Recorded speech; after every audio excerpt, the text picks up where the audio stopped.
I've tried this, it's still not working, and I'm just lost. And that's where most business owners are. They just don't know where Mhm. to start. Hello, everyone. Welcome to the BYB Show.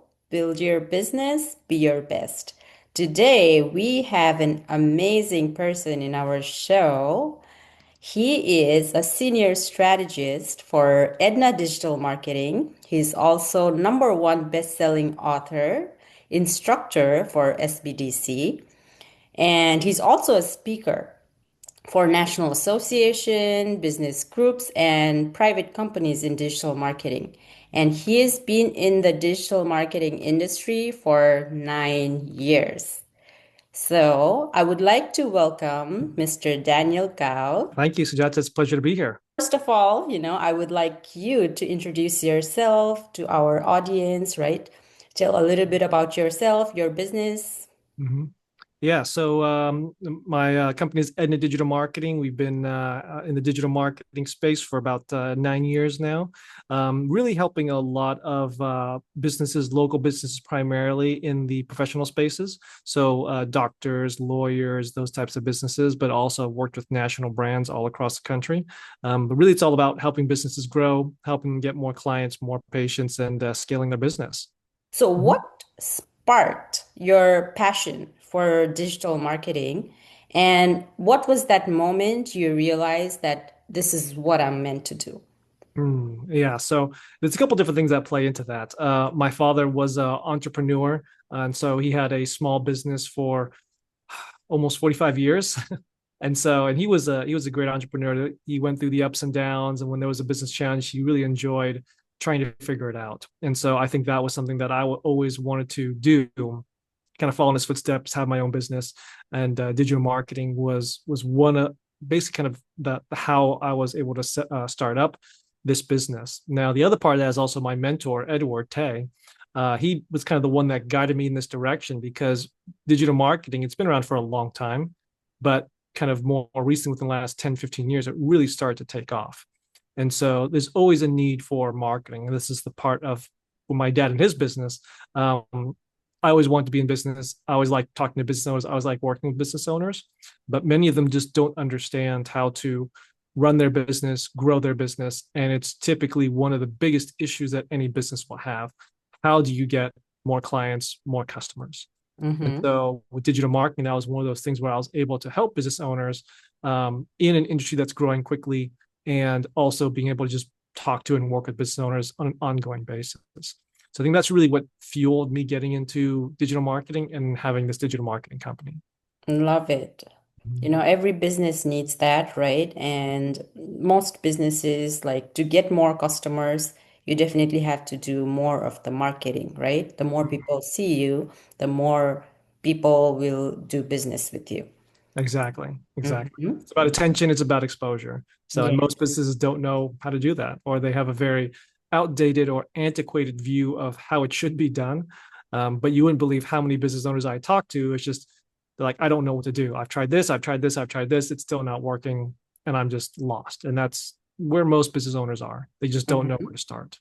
Yes, absolutely. Okay. So, my second question to you is every successful person has a turning point. So, what was one defining moment in your career that completely shifted how you see business or success? I'd probably say when I met my mentor, Edward, was a very big turning point Mm-hmm. because it was almost like you see the world in a certain view, but then you're exposed to a completely different viewpoint of the world, a much higher level. And it Mm-hmm. just, once you see that, it's hard to go back. I also have a background in sports. So I was a professional badminton athlete. U.S. national team was trying to make it for the 2012 Olympics. And I remember even during that time, there was a very defining moment in my life where uh, I would play at a national level. In the U.S. back when I was playing was very weak on a worldwide stage, and so I was one of the top ones in the country. I'm like, okay, but this is all the people that I see, just the top people in the country. I'm like, okay, the level is this high. But then I started traveling and I started training in other countries, mostly Asian countries, and I got the benefit of being able to see their national teams train.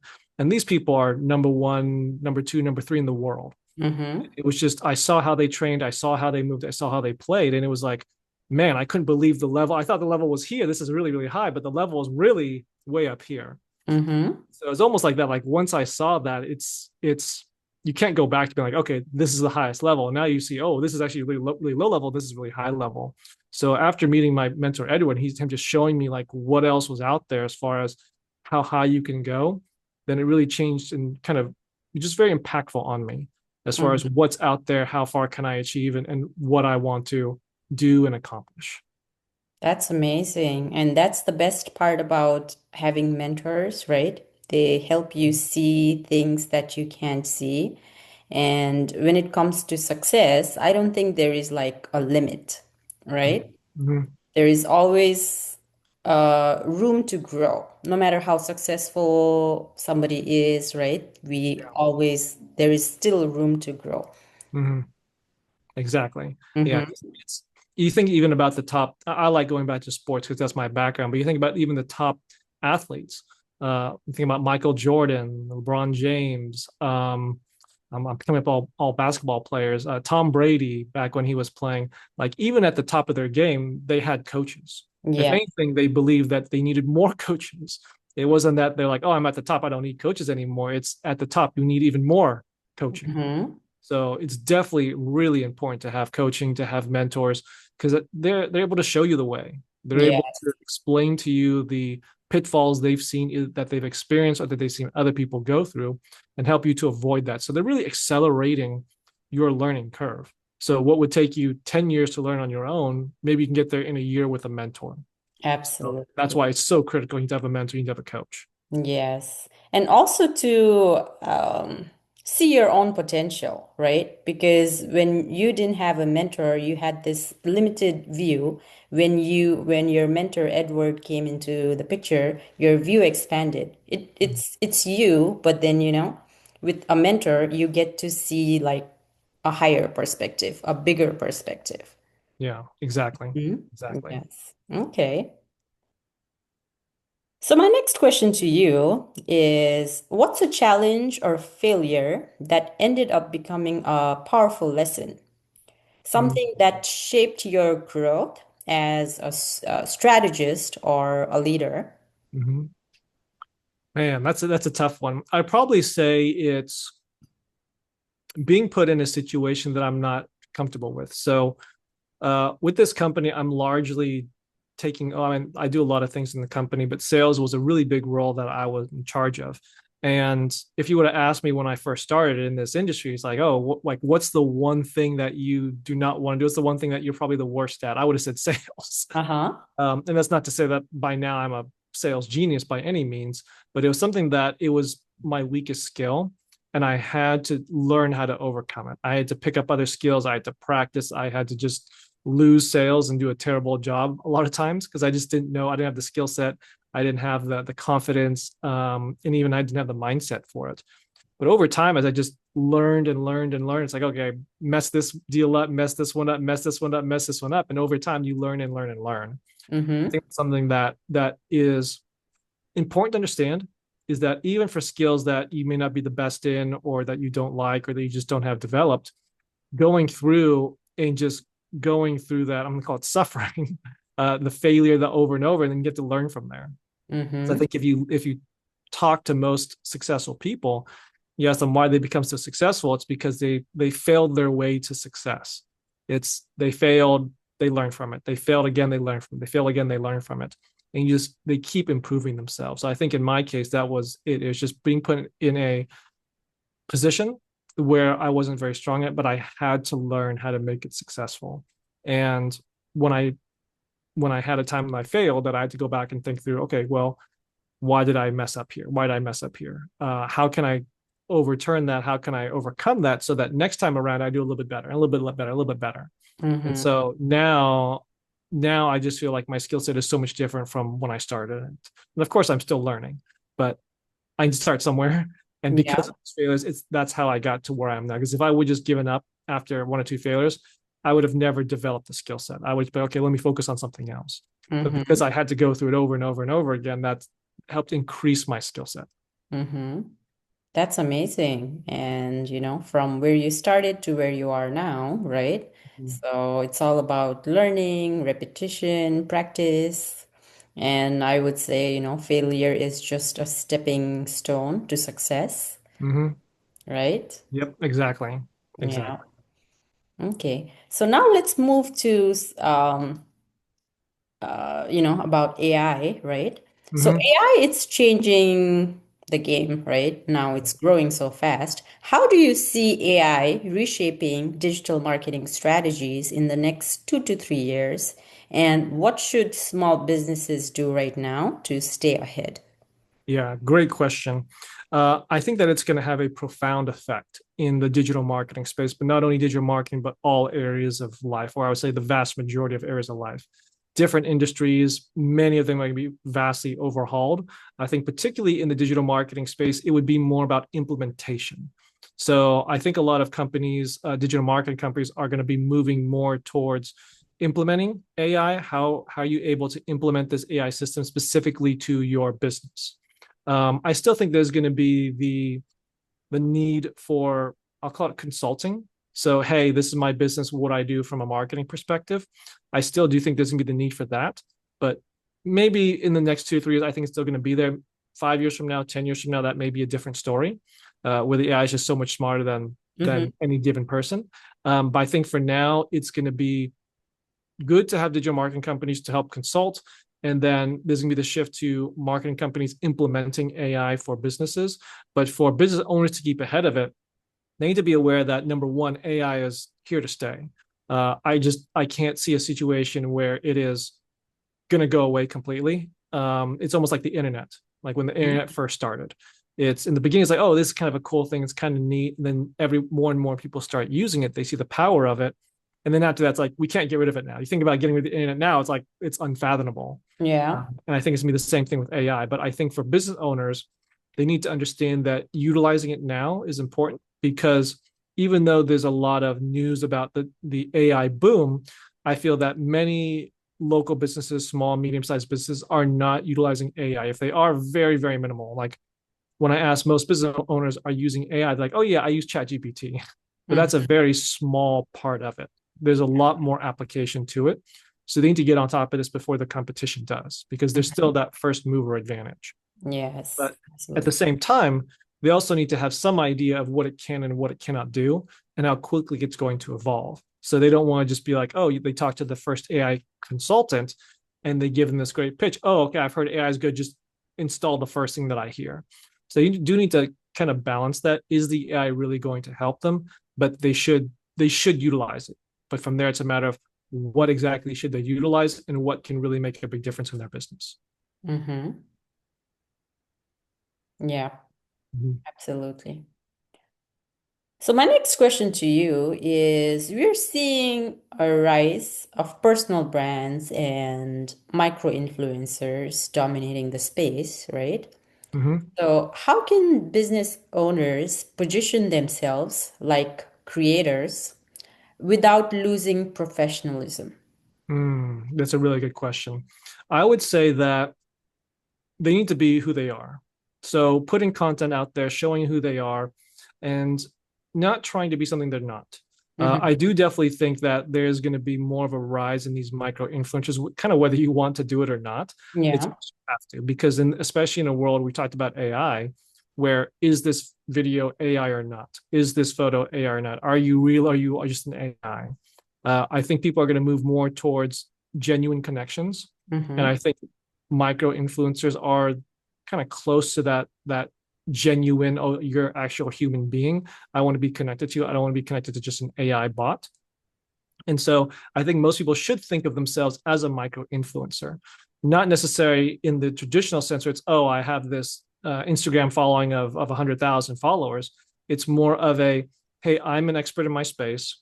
I know what I'm talking about. And I want to put my name out there. I want to put content out there and I want to share my knowledge. And then other people that can benefit from that, they can listen to me and I'm that influencer for them. Not only that, but particularly a lot of the online search engines, they're putting more and more weight on individuals having that authority. So instead of ABC company having authority, it's John Doe, CEO of this company, and John Doe talking about himself, putting out blog posts, putting out content. Now, it may not necessarily be John Doe himself doing this, but it's Uh-huh. positioning John Doe as that expert. So I think every single business owner needs to have that mindset of thinking like that micro influencer, but more in the sense that you want to influence people and you want to position yourself as the expert and the authority. And that's going to help you in a multitude of different areas. But you can't be stuck in that, oh, I need to get tens of thousands or hundreds of thousands of followers. Like, I'm not saying that. I'm saying be yourself, because Mm-hmm. you're going to attract the people who like you and your message, and you're going to repel the people that don't resonate with you. But that's fine. Like, you think about any successful person, they're going to have their people who love them and people who hate them.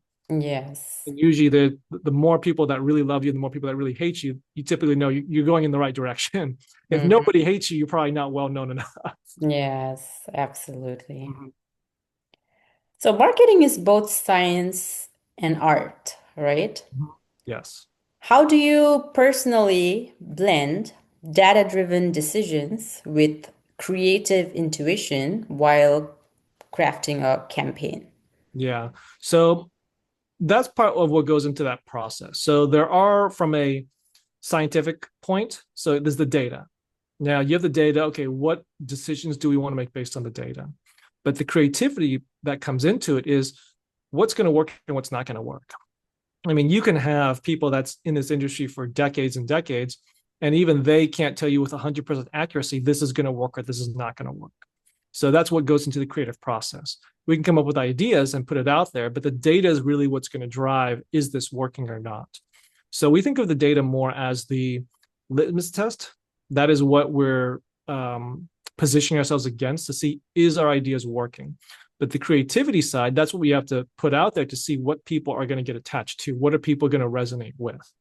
And so that creativity is really, how do you get the hook? How are you able to capture that attention? And Mhm. then use the data to validate, is what you put out there correct or not? So I think about, like in science, you come up with your hypothesis, you come up with your thesis. I believe that this is going to work because of XYZ. But then you have to test it. You run experiments, you collect the data, and then from there, you're either saying that, yes, my original hypothesis was right, or no, I was completely wrong and completely off. Or, hey, in some situations it works, in other situations it doesn't. So it's the exact same thing with marketing. You have to come up with those ideas. How can you try and capture that attention? How can you try and put yourself out there? How can you be seen as that expert? And then from there, when you start running those, then from there, the data is going to tell you, okay, you're right, you're wrong, or you're somewhere in between. So that's how you have to combine both. And you can't use it just strictly from a one or the other. So you can't just be so creative. They're like, oh, let's come up with all these different ideas and put it out there. Like, if you're not measuring it, you don't know which one's working or not. On the flip side, if you're looking strictly at the numbers, you actually may be potentially stifling your innovation. And maybe you're only hitting this cap because you're only looking at the numbers. You don't have the creativity, and you're missing out on potentially hitting this with that creative. So there's this big gap in there of what you're missing. So that's how you combine both of those together to have a higher chance of success when you're running your marketing campaigns. That's great. That's a great insight. So for entrepreneurs or businesses, right? Um, what's one simple shift that could immediately elevate their online presence or their digital marketing? Yeah, I would say, and this can be for the vast majority of businesses, not just yeah, I say vast majority. There are going to be some exceptions to this, but vast majority, you want to get online reviews for your business. Mm-hmm. Online reviews, online testimonials, that is really going to be a huge part of the currency that people are looking at. So there's really a couple of roles that this plays. One very important role is the social side of it.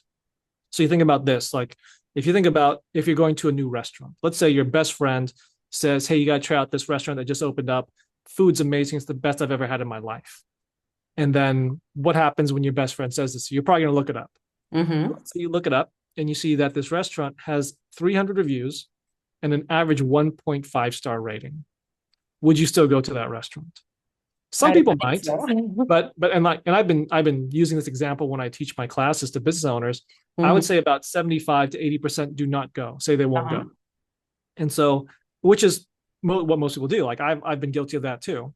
But you have to think about the power of this because this was a very strong referral. Like your best friend told you this, and they gave it just like the best recommendation, the best food I've ever had in my life.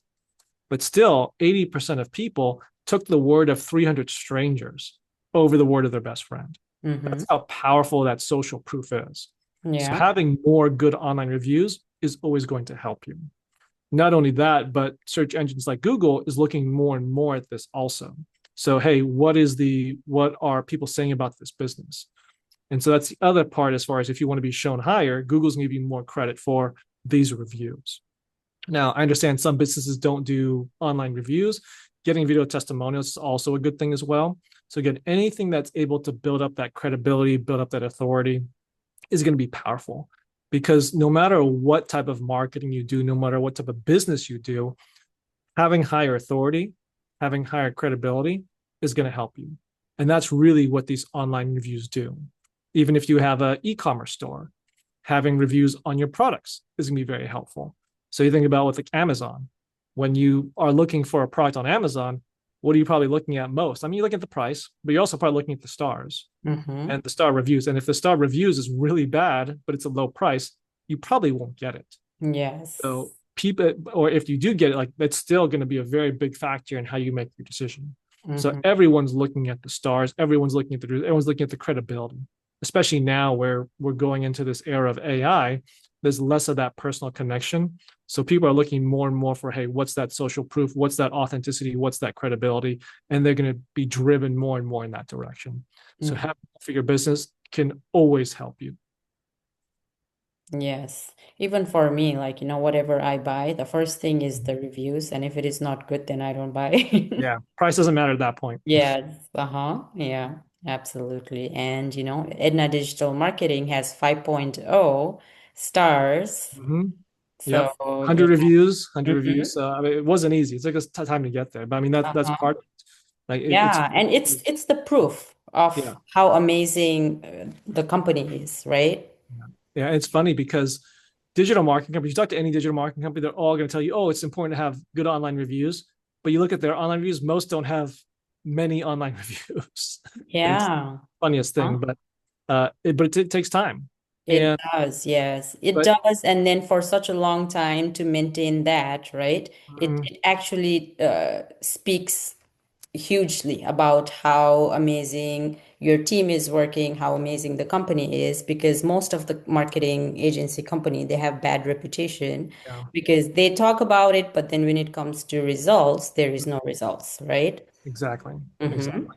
And even for the business owners, it's easier when you break it down into smaller, manageable numbers. Because I talk with business owners every single day, all day, and many of them, when we take a look and seeing like how are you showing up online, it's like, oh, your competitors have 100 reviews, you have 10. Like you need to beat them. How can you beat them? So if I tell them, okay, you need 200 reviews, they think, oh, 200 reviews, that's a lot of reviews. Like, how am I ever going to get there? But if I say, okay, let's break it down into something smaller. Let's say that we just want to get 4 reviews a week or about a review a day. Do you think you can get 1 review a day? And like, oh yeah, that's not a problem. We have tons of people coming into our office every single day. Like getting 1 review a day, that's easy. I'm like, okay, if you get 1 review every business day, that's going to be about 15, 16 reviews per month. That's 200 reviews in a year. Like that's pretty close to it. So it's like, oh, okay, so we can get there in a year if you just get 1 review every business day. And so at that point, it's a lot more manageable. So don't be thinking about, oh, I need 200 reviews. There's no way I'm going to get there. Think of it as, can we get just 1 review per day, one Mm-hmm. review a week? Like even 1 review a week, you're still going to get 50 reviews by the end of the year. Like that's not bad. Most businesses don't have 50 reviews. Yeah. So it's a good place to start when you think about how do you get more, and then breaking down that big goal into small, manageable goals. Mm-hmm. Yes, absolutely. So, do you have any last message or suggestions for entrepreneurs or small businesses watching this show? Yeah, oh man, how much time we got? I would say probably last message is when you're starting your business, it can be a very lonely journey. So I said I would recommend finding a good mentor if you can. And the mentor may not necessarily be somebody that you talk with. I mean, with YouTube, with Google, with all these different sources, you can find plenty of mentors that you can resonate with. And some you're going to like, some you're not going to like. Find the ones that you like and listen to them. Watch their YouTube videos, watch their what they put out online. Take a look and see, like, there's lots of mentors you can find out there that can give you the right direction, give you the right mindset, give you the right skill set to get started. And then I'm sure you're going to find others. Some of those mentors, maybe they have programs you can work with them, or maybe you find a friend, a family friend, somebody at a networking event who can act like that mentor and guide you. Because having a good mentor is going to drastically increase the chances that your business can be successful. Drastically.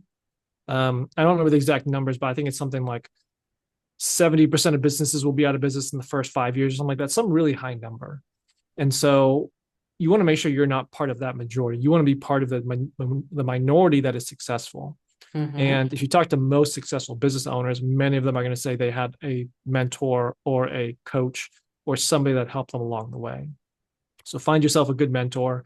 If you don't know anybody, look up people that you respect, admire, and listen to their content, and it'll put you in the right direction. But get a Mm-hmm. mentor. Yes, absolutely. That's a great suggestions for every entrepreneur, right? Mhm. All right. Thank you so much, Daniel. It was a pleasure talking to you today. It was So, my pleasure to be mhm. here. Yes, thank you so much.